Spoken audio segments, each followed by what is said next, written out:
Hi guys, Rusty Autos here, working at Rusty Autos. It will. Okay, we're a bit of group force. We'll force that. See, there you go.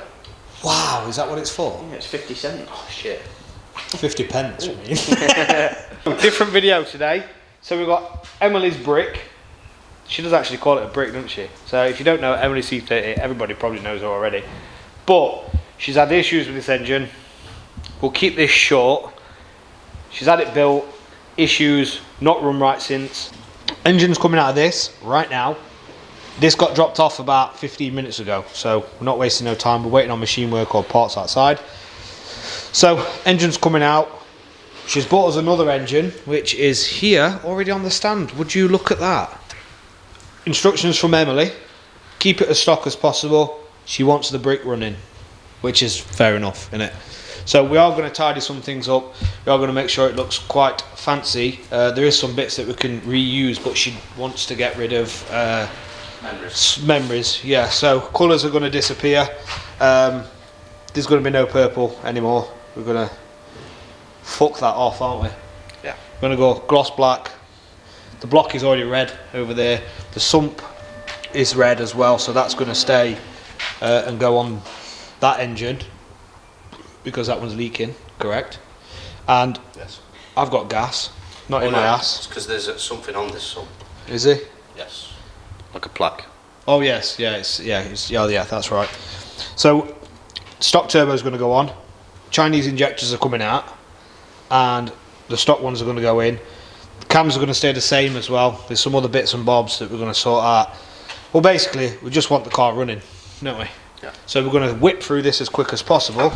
The brick is looking rather fancy though. Let me just pop outside. See, Jack? Sorry. I'll show him the brick. You know what makes me laugh? What? Old Volvos never die. They apparently never live either. Right, Emily, how much do you regret that? That is a cunt to push though. It's like the heaviest thing in the world, which we wasn't looking forward to. And obviously, guess what? With things that don't run, you've got to push them. So, yeah, great. We've got a problem. What? Well, we need to push it in, but we need to steer.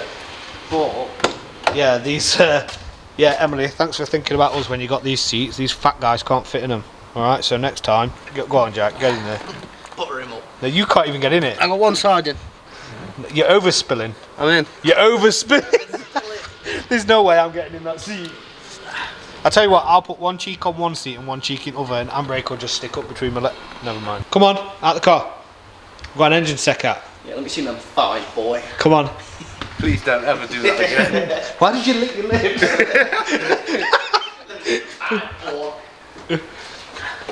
See, that wasn't actually that bad. That was anticlimactical, that. Had experience. Right, let's get... There's nothing there. Let's get this engine out. You may ask, why do we think this engine's not running properly? And we have a theory, don't we? Yeah. We have many theories, but the one main theory is we think it's actually skipped a tooth or two. And why do we think that, Jack? There's too much slack there. In fact, prove a point. How loose is that? Well, how many twisters we getting? 2? Now, see if that comes off that pulley.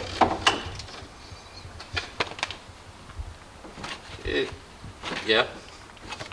See, it's pulling it off forward. So if you look at this side here, you can see how it's getting closer and closer to the end. To be fair, if it keeps pulling, I could pull it's that going to off. come off, yeah. So that's our theory. That's why we think it failed. Well, I wouldn't say failed, but it kind of did fail actually. What did you say, Jack? Not that stupid. Right, he said he's not that stupid. What did you just say? He drilled into his wrist. I did not. That's Jack. That's pretty stupid. No comment. Jack, yeah, okay. It was your car's fault. No, it was your stupidity's fault. Your stupid wrist. Stupid wrist. Stupid. Stupid Jeff. Wrist. Stupid Jeff. So everything's pretty much undone now. Engine rocks. Gearbox is getting left in the car. It should be now engine mounts and out. We've found a few things. that shouldn't be the way they should be. What we're going to do is get it out, get it on the other stand, and then we will compare them both and go through some bits as well. What? He's fucking laughing when you said get it out. Sorry, Jeff. We've let Louis out the car. Look at that shot. Wow. What's with the face? Is that happy Louis with himself? He's concentrating so much. Can you hold this crate backwards, please? I can. Thank you. This camera's cool. We're on 2:30. 2:30. Is that Chinese dentist? Right, hold on there. 2:30. You want that 2:30? Stop. You're making my camera action shit. You're making me look like.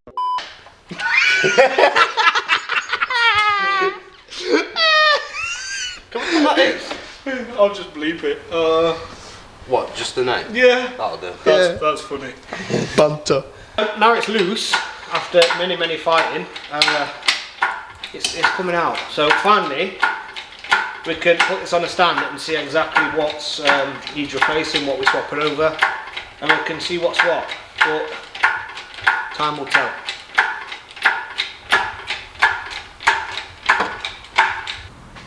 Do we call this the new engine or the old engine? Because it's an old engine, but it's a new engine. It's the brand used one. Brand used engine. Volvo, Sweden. Like literally, how many times does it say Volvo on all these parts? Quite a lot. It literally says it on every single piece. But, so, brand used engines here.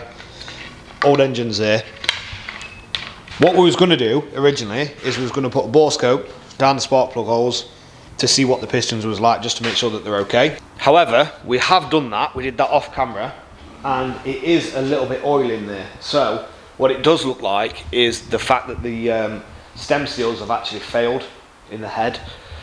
So this means we're going to have to take the head off and replace the stem seals, because we don't want no burning smoke issues, or burning oil issues and blue smoking anywhere. So we are going to have to take the head off.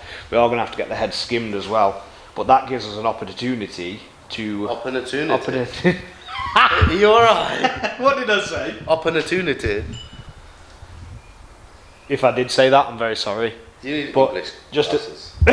You fucked up. If I did say that, I'm sorry. But yeah, this gives us an opportunity to clean the head, spray the head, make sure it's all nice and clean.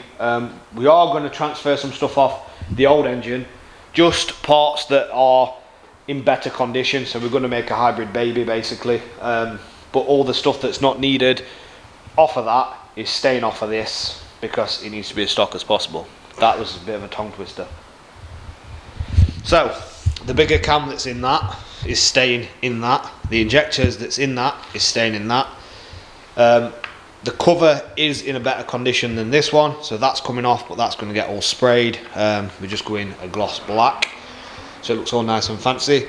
And so basically it's going to be red, gloss black, and silver, yeah. So we're going to get there to look nice in the engine bay, but check out the arch gap though. It's like it's doing a wheelie.